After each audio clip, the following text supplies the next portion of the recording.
Здравейте, тук сме с Даниел, един от организаторите на днешната благотворителна изложба в помощ на децата от Дневния център за деца с увреждания.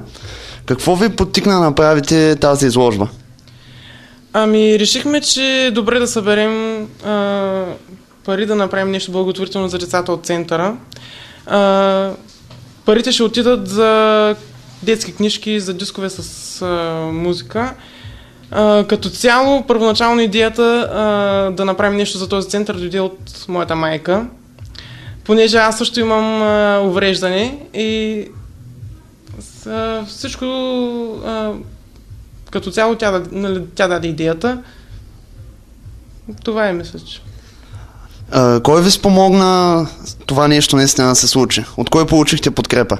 От доста хора, от кмета господин Стефан Димитров, от госпожа Анелия Радева, от учители, от родители, от деца, които дадаха много картини. Както виждате, доста картини има в залата. Да.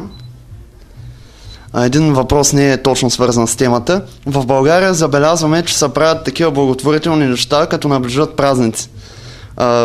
Не смятате ли, че това нещо трябва да се прави през цялата година, не само когато дойдат някакви празници, защото децата все пак имат нужда от тази подкрепа целогодишно?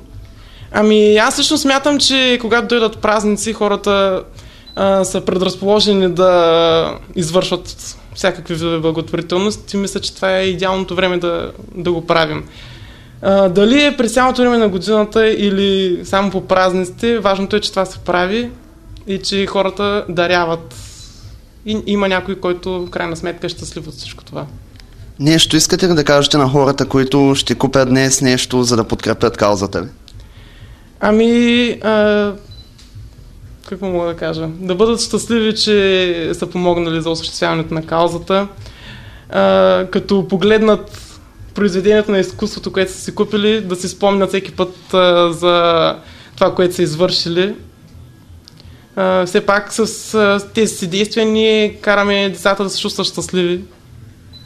Пожелавам ви занапред да правите такива изложби, дано вече не е само по празниците, да може българите най-после да се усетим, че трябва да помагаме целогодишно. Мерси.